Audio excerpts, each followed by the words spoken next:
Hi, I'm Dr. Laura Hanson, owner and founder of Original Development and Therapy Center located in Dunwoody, Georgia. This is part of an ongoing video series. I'm reaching out to couples, parents, teachers, therapists, family members, anyone that has a relationship with a child with neurobehavioral challenges. Today's topic is primitive reflexes. I'd like to explain a little bit about the hardwiring of your baby through what's known as a reflexive component to our nervous system. This part of our nervous system is just quite fascinating to me. They're actually related to what's called central generators, meaning that they don't take a cue from something other than what's in the immediate environment of that developing baby. These reflexes start while you're pregnant. In fact, there is an early set of reflexes known as the withdrawal reflexes that are priming your baby's nervous system the first 8 weeks of pregnancy. This could help us understand why planning for a baby is so important. Oftentimes, there are women that just don't even know that they're pregnant beyond this particular part, and there's a lot of neurology that's already been laid down.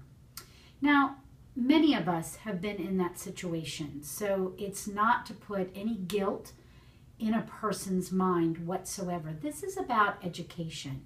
This is about understanding things now and what can we do about it. So during the first 8 weeks of pregnancy, these withdrawal reflexes are actually priming the nervous system for survival. National Geographic has even videoed actual fetal movement where the baby's thumb is approaching its face and the baby pulls away. The ripples and the oscillation of the amniotic fluid coming against the baby actually pull the baby away. Now, this early defensive motion is necessary for the building of neurology. When a reflex is done, and they're all normal, when the reflex is done, there's actually a mature form. You still have these reflexes right now, but they look differently. For example, if you were barefooted and stepped on a nail, you wouldn't sit on the nail and go, I wonder if this hurts. You would reflexively recoil off of that nail, and you would get off of the sharp, painful stimulus. Another example is when we're cooking. Perhaps you're cooking and you have 2 pots, and you reach back for the far pot, and your arm skims on the front pot and you're burned. Well, you don't sit there and go, wow, I feel pain. You immediately pull your arm off. That's what's meant by reflexive. It's just automatic. Now, at 9 weeks, this system changes completely. In fact, now the baby will actually suck its own thumb, but this new set of reflexes begin. So it further demonstrates what we've talked about in other videos, that there is a sequential progression of development, and it's necessary to take us from brainstem dominant to frontal lobe dominant as we go through maturation. The primitive reflexes are bringing more neurological systems together.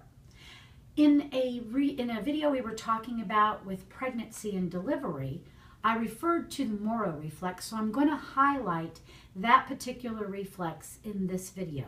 But this is only one reflex. The Moro reflex activates 3 things in our neurology: arousal, CO2-O2 balance, and the sympathetic nervous system. Now, arousal is the rhythmic waking of your newborn. That newborn is going to wake up every 3 hours like clockwork in order to feed. Remember, we talked about in another video, the brain needs 3 things: glucose, oxygen, and stimulation. Well, in a baby, in a newborn, glucose doesn't last very long, especially in the brain, so it's going to wake up rhythmically. That word rhythm is a very important part of neurological function.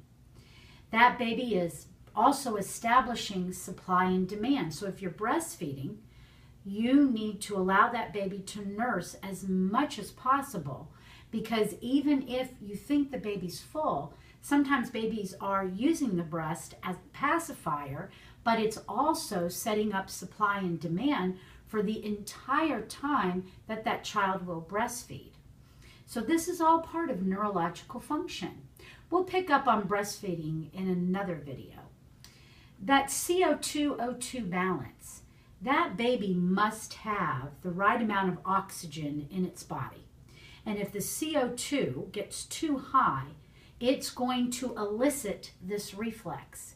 And this particular reflex is when the baby goes from a very flexed position to a very quick extension back to flexion, and it takes a very deep inhale, which is going to bring oxygen into the body. The third thing that it establishes is the fight or flight mechanism. So any sudden change in that child's environment as the newborn is going to elicit a quick startle, which is beginning to regulate this nervous system in the outside world. Now, this particular reflex should inhibit at 4 months after the baby is born. Now, inhibit doesn't mean it goes away. It just has finished its job, and it's time for the higher brain to begin its process of maturation.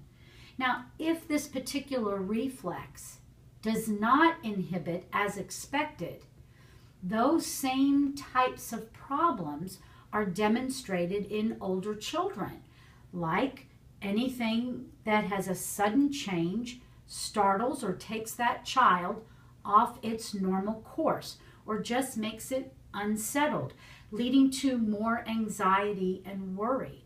Oftentimes what I find with these children that I've worked with for 17 years is they have a lot of problems taking deep breaths. So that ratio of oxygen to CO2 is distorted. There's also some correlation to this particular reflex and SIDS. If this reflex is not normal, as it's supposed to startle the child with an imbalance, the CO2 would rise and that child would drift off to a deep sleep. And unfortunately, most of the time the outcome is the child does not survive. This is how important these reflexes are to the neurology.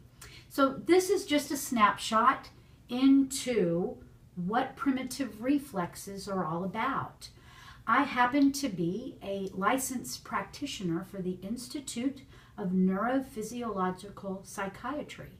It is out of Chester, England. I was trained in the United States, and it is a program in which you must have a license in order to implement certain reflex inhibition exercises. If any of this draws a correlation for you and your child, please contact me. Go to the Contact Us tab, fill out some information, and you are welcome to a complimentary consultation.